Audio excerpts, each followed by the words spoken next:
This is the third video in the series that I'm starting to call Plate to Plot, where we take a look at what's on our plate today in order to plan our garden plot for tomorrow. Let's get started. Based on the previous two videos, you know what you're eating, how much you're eating, and what that translates to the number of plants that you have to put into the ground.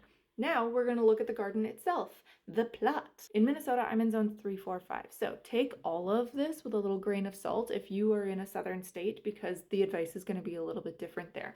The first thing that I consider is sunlight.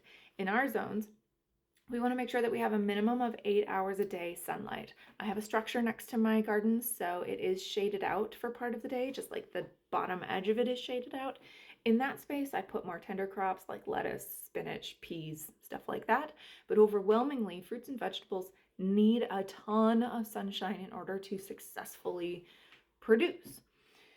The second thing that I look for is access to water. If it's a pain in the patella to get water to your plot, you're going to burn out, nothing's going to get watered, and all of it's going to die, and you're going to get really depressed and angry. I'm being presumptive, but you know what I'm talking about.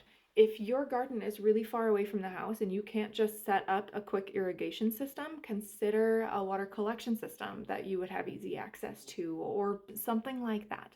Noodle on it. The third thing that I consider is access.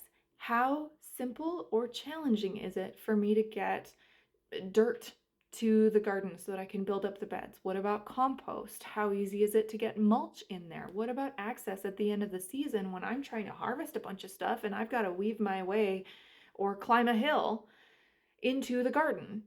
Not fun. And ain't nobody got time to burn out before we're even preserving the fruits of our labor. So if you have questions or other things that you consider when you are starting your garden or building your garden, drop them in the comments.